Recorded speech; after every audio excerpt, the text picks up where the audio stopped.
What books shaped how you see life? I don't like this question. Why?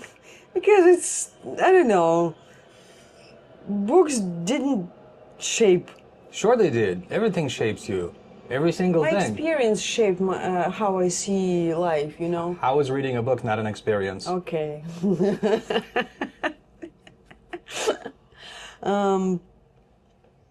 So, Pelevin's books, I think, first of all, For sure. Yep. if we speak about fiction, Victor Pelevin is probably one author that influenced me the most. Definitely. I mean, profoundly. And he's not for everybody, for sure. But the insights that a prepared mind can get from his works and just this really interesting view on life is just priceless. In my case, it's also I would say Fight Club by Chuck Palahniuk.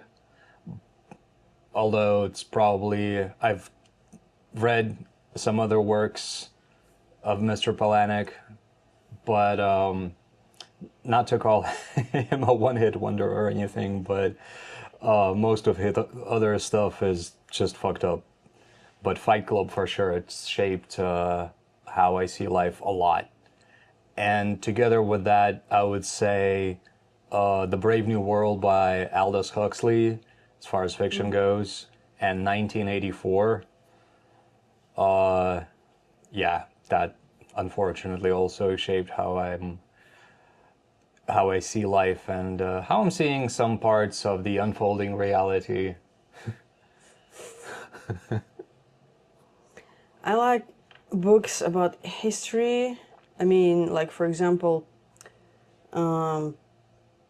books of, it's not about history, but Solzhenitsyn, for example, it's a Russian author or Soviet author who was captured, what do you call it? Who was imprisoned? Imprisoned in like camps called like Gulag. Everybody knows what Gulag is. Everybody knows. Yeah. Oh, okay. It's like, I mean, Yeah. this is like, oh, you're from Russia, Gulag, blah, blah, blah. Like, Oh, I mean, really? yeah, I didn't know that. It's like an American stereotype.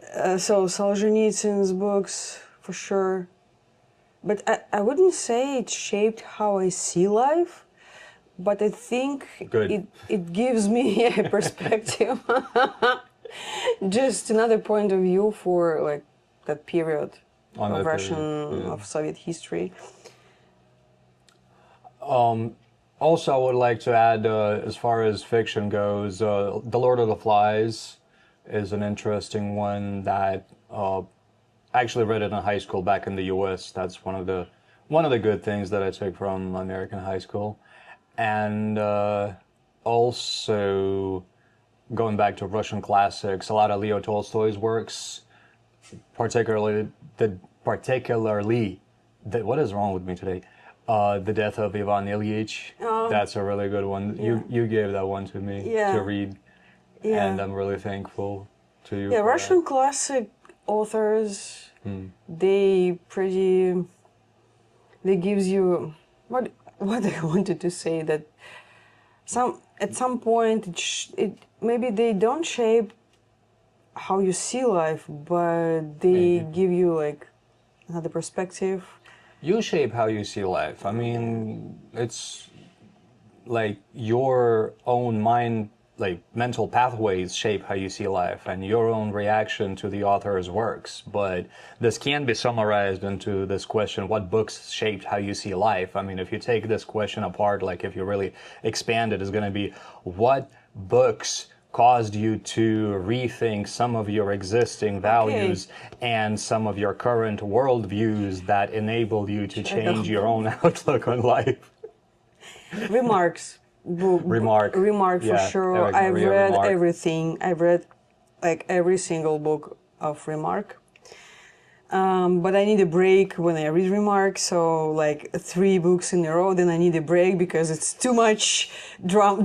It's depressive sometimes. Depressing. depressing. Yeah. At some point, it is depressing. Consider the fact that he writes about war mostly, either the First World War and just mostly a regular citizen's experience through it, or the Second World War. But it's like this whole period is generally like it's not like not the fun, well, not yeah, fun. not the most fun one. Yeah. So yeah, remark for sure. And also, last year, I read a book, The Kindly Ones, благоволительницы. I told you about it. And this is really like thick book. I don't know. It's 500 pages or maybe more, even more. This is a book about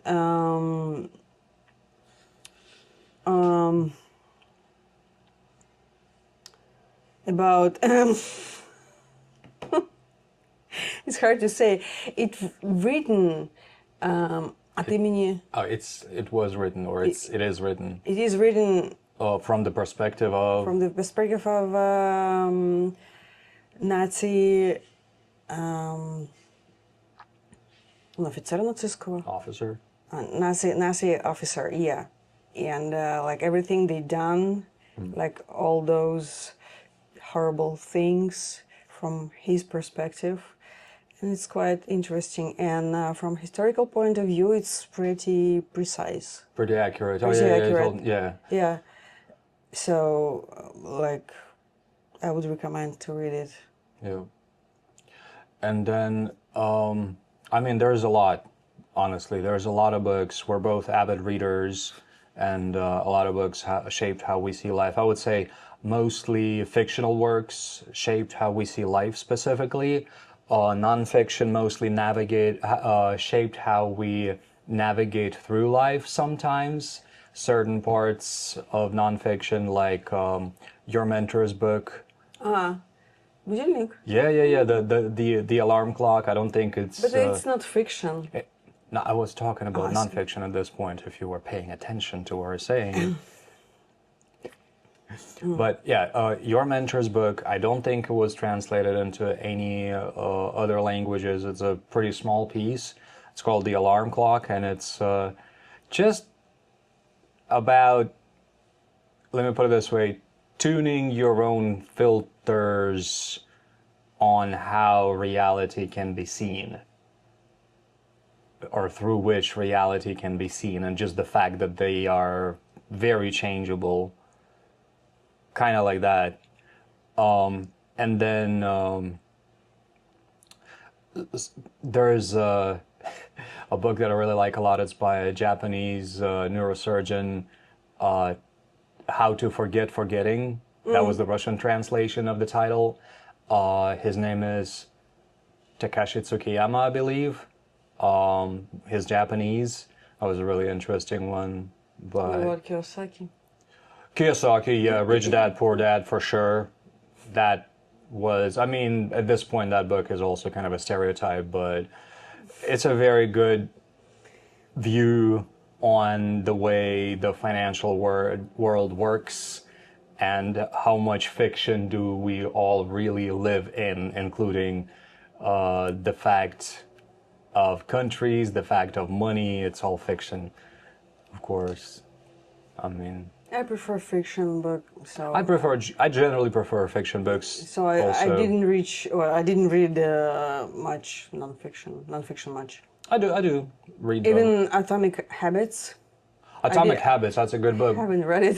Although, honestly, Atomic Habits didn't really teach me many new things. I've kind of come to a lot of these things myself, having lived through some rather difficult points in my life, like being diagnosed with MS, that really got me to get my shit together. But yeah, in a nutshell, I think we pretty much described the biggest ones, unless we forgot something else, which we probably have, but there's just so many books that in one way or another shaped both of us. It's kind of hard to make a whole list here, Yeah. But yeah, what about you guys? What books shaped how you see life? What books And affected whether you? it shaped I can The way you say- reiterate what I said. I You don't know like what? questions like this actually. Why? Because I don't know. I mean, we all live in a world that's based on things that were created by somebody else. Literally everything you're looking at right now, except for that mountain and the trees over there, although I'm not sure about the trees, were created by somebody else. And the only reason I'm not sure about the trees is somebody could have planted them. Because people sometimes, oh, I read this book and it changed my life completely. I don't believe in that, actually. Yeah, me neither. But this question, absolutely, like that comes from you. That comes from your mind. What? This, when people, oh, this changed my life. There's this view of other people boasting, trying to inflate their egos by bragging about what books shaped their life. I don't like when people brag either. It's not about that. This question doesn't include this bragging. Okay, fine. I'm quite skeptical. No shit. Anyway, so what about you guys? What books shaped how you see life? Please share. And if you have a question that you would like us to drop into the hat, please write a comment as well. And we're going to pull the next one. I think it's your turn. I don't know, maybe yours. I don't know, whatever. What I is think we've had it. What no? is it? Are people today too sensitive or not sensitive enough? I think we had this one before. I also think so. Yeah, it's your turn. Okay, give me that one, Will. Weird. Does school actually prepare anyone for real life? We had this one. I think We did this in Chiang Rai. In Chiang Rai, but it was about like trauma or something. No? No, we did this one for sure. Okay. What the fuck? I don't know. Okay, I'm gonna pull another one. Oh, okay. What do you miss most and least about living in the US or Russia? Yes, this is a good one. This is what we're gonna do tomorrow. All right.